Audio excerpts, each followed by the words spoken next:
ফাহিম, প্রথম দিনে ব্যাট হাতে তো ভালো করতে পারেনি টাইগাররা, আজ মাঠে কেমন করছে বোলাররা, বিস্তারিত বলবেন।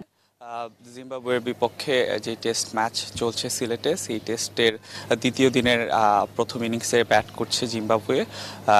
শেষ খবর পাওয়া পর্যন্ত আমার কাছে জিম্বাবুয়ের 3টি উইকেট হারিয়েছে এখন পর্যন্ত। ফার্স্ট সেশনের খেলা চলছে। প্রথম দিন বাংলাদেশের ব্যাটাররা যে ব্যাটিং ব্যর্থতা দেখিয়েছে, সেই ব্যাটিং ব্যর্থতার পর জিম্বাবুয়ে ব্যাট করতে নেমে কিন্তু দুর্দান্ত ব্যাটিং করেছে। জিম্বাবুয়ের ব্যাটসম্যানরা প্রথম দিন কিন্তু আসলে কোনো উইকেট হারায়নি, বিনা উইকেটে 67 রান নিয়ে কিন্তু দিন শেষ করেছিল। এবং আজকে কিন্তু সকাল 10টা থেকে এখানে খেলা শুরু হয়েছে। এবং একটা জিনিস আপনাকে জানিয়ে রাখতে চাই, সকাল থেকে কিন্তু সিলেটে বৃষ্টি ছিল। খেলাটা আসলে ঠিকমতো শুরু হবে কিনা সেটা নিয়ে কিন্তু সন্দেহ ছিল, তবে বৃষ্টি কমাতে কিন্তু অবশেষে খেলাটা ঠিক সময়ে শুরু হয়েছে। এবং আজকের দিনে শুরু থেকেই কিন্তু বাংলাদেশের বোলাররা দুর্দান্ত বোলিং করছেন, লাইন লেন্থ এবং স্পটে বোলিং করছেন, যেটা আসলে এই সিলেটের উইকেটের জন্য খুবই গুরুত্বপূর্ণ।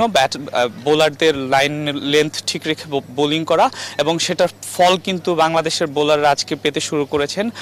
ইতিমধ্যেই নাহিদ রানা 2টি উইকেট তুলে নিয়েছেন, এবং কিছুক্ষণ আগে আরেকটি উইকেট পড়েছে। সেখানে জিম্বাবুয়ের 2 ওপেনার ব্যাটারকেই কিন্তু বাংলাদেশের বোলাররা ফেরাতে সক্ষম হয়েছে। বাংলাদেশের জন্য এই সেশনটা কিন্তু খুবই গুরুত্বপূর্ণ, কারণ বাংলাদেশের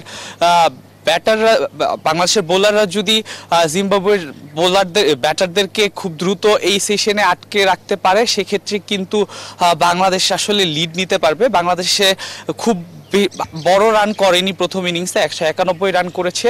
সেক্ষেত্রে আজকের প্রথম 2টা সেশন বাংলাদেশের ভালো করার উপর ডিপেন্ড করছে যে বাংলাদেশ আসলে কতটুকু ভালো করবে। সো সেই ক্ষেত্রে বাংলাদেশের বোলাররা যেভাবে দিনটা শুরু করেছে সেভাবে যদি চালিয়ে যেতে পারে, তাহলে হয়তোবা বাংলাদেশ একটা ভালো পজিশনে থাকবে। সিলেট থেকে এই ছিল আমার কাছে সর্বশেষ তথ্যমণি। বান্ডেল থাকলে প্রতি সেনমানিতে টাকা বাঁচবে। বিকাশ সেনমানি বান্ডেল কিনে জিতুন প্রতি লেনদেনে।